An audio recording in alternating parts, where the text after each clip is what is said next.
question I always want to ask folks is, what is your intention? Why are you doing this? Are you doing this from a place of truly teaching and education and trying to make change, or are you doing it as a way of berating folks? Like, Right. are you doing this as your get back, or are you doing this to actually help? Because if Right. you're doing this to actually help, you're going to have conversations with folks that are going to make you angry. You're going to Mm-hmm. have conversations with folks that are going to annoy you. Like Mm-hmm. when you speak with that board, there are going to be people on that board who are going to ask questions and say things that are going to make you want to roll your eyes. Mm-hmm. But then not only can you not roll your eyes, you then have to decide, how am I going to meet them where they are? How am Right. I going to actually help transform this conversation, as opposed to just being like, well, here's another thing about how you're wrong. Like, I can't tell you how many times I have had conversations around privilege and how I have had to change how I approach talking about privilege, Yep. because the second I say it, you could literally see the lights turn off in some people's Mm-hmm. eyes. The professional adult, aka Karen Young. Super excited to have you here today, as always. Let's first talk about, how do people even get started in the DEI space? I posted a video roughly 2 years ago to the date that talked about all the things that I think people should know, starting with the basics of what is DEI, because I can't tell you how many people are like, oh, I want to work in DEI. And then I'm like, okay, so define DEI. And they can't even define the terms diversity, equity, inclusion in a way that makes sense. And so I think that's the starting point. I'll link the video and y'all can go back. It's 2 years old, but honestly, nothing has changed. I just went back and watched the video. The only thing that's changed is that I am much less buttoned up in my delivery for this content now. It's so funny to watch yourself I guess evolve over time. And I don't really go back and watch my videos, but I wanted to go back and watch that one because a lot of people have watched it and have asked me questions about it. But I used to be all polished and I had my little script. Now I'm like, child, hit record. I don't have time.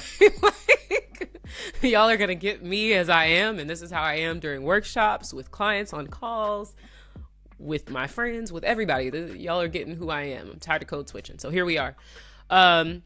But yeah, the starting point is, what does DEI work? What is DEI? What does DEI at work entail?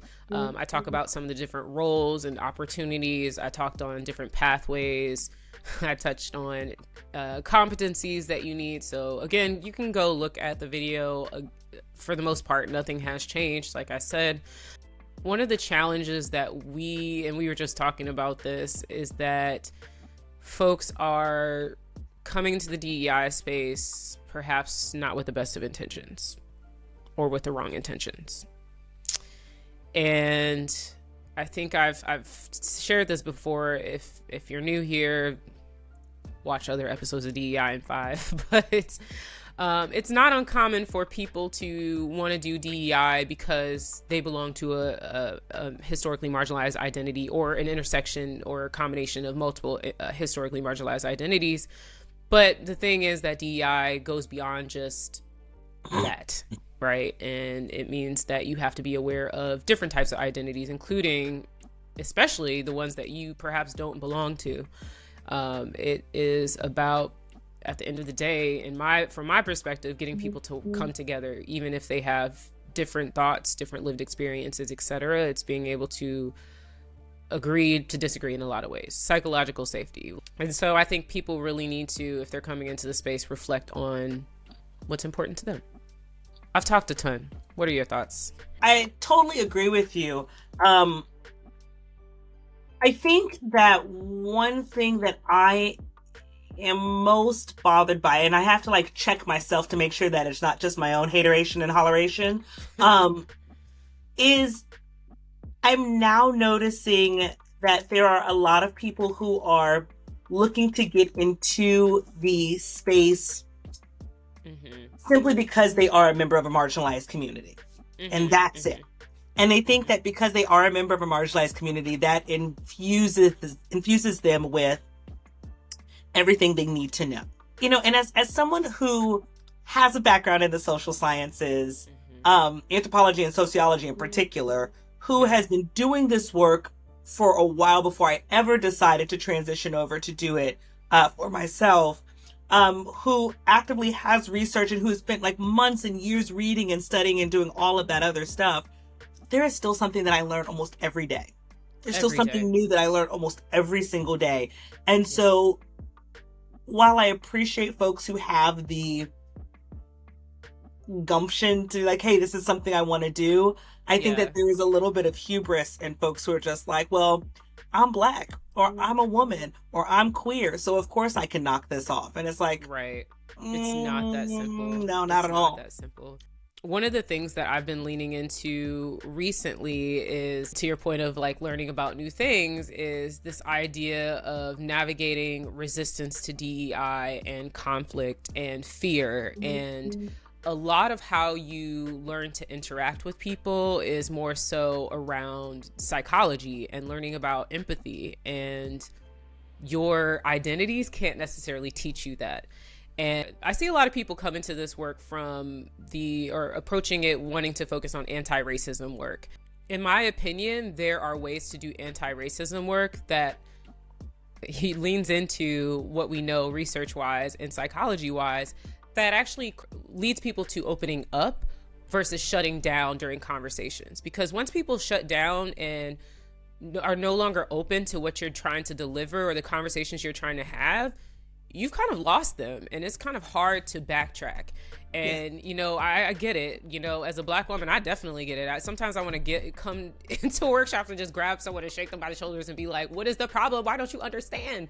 But it doesn't work. It doesn't work. People just shut down. They get defensive. There's a fear when it comes to losing power. When it comes to other people entering a space that don't fit a specific mold or the majority viewpoints, there is fear that comes along with that is tied to psychology. So there's so much that people need to be aware of beyond just identities. There's a way that you interact with people, even when it's just presenting the idea, the topic of DEI to people. You have to know how it's going to land for your stakeholders. You have to know how a workshop is going to land for the participants. You have to know who they are, and you have to design around them so that it is the most effective for them. Like, I have a workshop after this call today, and I'm presenting to a crowd that, tends to be more open-minded. They're recruiters. They are, I would say a lot of millennials in there, versus I have a workshop coming up next week where we're talking, C-suite executive board members who are mostly all white males and don't really go beyond their scope and their perspective in their lives. And so how I deliver that content, the same content, is going to be drastically different because I already know my audiences. But this is what I mean and I think you too, when we're saying like, it can't just be about your identity. You have to know more, and you have to go beyond that. Well, and the question I always want to ask folks is, what is your intention? Why are you doing this? Are you doing this from a place of truly teaching and education and trying to make change, or are you doing it as a way of berating folks? Like, right. Are you doing this as your get back, or are you doing this to actually help? Because right. If you're doing this to actually help, you're going to have conversations with folks that are going to make you angry. You're going to have conversations with folks that are going to annoy you. Like when you speak with that board, there are going to be people on that board who are going to ask questions and say things that are going to make you want to roll your eyes. But but then not only can you not roll your eyes, you then have to decide, how am I going to meet them where they are? How am I going to actually help transform this conversation, as opposed to just being like, well, here's another thing about how you're wrong. Like, I can't tell you how many times I have had conversations around privilege and how I have had to change how I approach talking about privilege, because the second I say it, you can literally see the lights turn off in some people's eyes. And so I now use a video game example, partially because I work with a lot of tech folks, and so using a video game example makes sense. But I have to use a video game example to talk about, yes, we can all finish the game, just for some it's easier to finish the game or not because we have the book. Mm-hmm. And so how do you use that privilege of having the book for good as you share the chapters you have that someone else doesn't have? Right. Like that's how you do that. But you have to be cognizant of the fact that, yeah, you can't just walk in and be like, well, I'm Black and so I'm telling you this and whatever and whoever. And it's like, well, yeah, Steve, the 55-year-old white guy in the corner, is now just not listening at all. He shuts down within the first few minutes. He's done. And you could walk in and do that, but is that, to your point, is that your intention? Is that what you're going for? Is that the desired outcome that you want? And, someone, I think one of my favorite trolls on YouTube commented like, oh, on one hand, you say you want to educate people, but then you're like, I'm not here. DEI practitioners are like, we're not here to educate you. And here's the thing with that. DEI practitioners, professionals, the ones that are really trying to transform things and have people have these open dialogues, we are here to educate you. However, there are certain things that you need to do the work on yourselves. That's what we mean by that. I'm not here to teach you the bare minimum and keep repeating the same things over and over. We've laid the foundation for you. We've given you the resources. Mm-hmm. There's a starting point. Well, and even with that, like I still like I'm a huge fan of drawing parallels to everything. I'm a huge fan of analogies and such. And so when talking with folks and when they ask questions, like I'm too afraid to start. Like I get people who say I don't want to teach you. I don't want to teach you. I was like, okay, well, and whatever you do, say I'm speaking with a nonprofit organization. Sure. Like if somebody were to come to you working for a nonprofit and ask you to teach them all about the work of your nonprofit, but they had never bothered to look up what you actually do, and they had never bothered to look up how a nonprofit is different than a for-profit company, what would you tell them to start? You would probably tell them to look up the difference between a for-profit and nonprofit company. You would probably say to the conversation.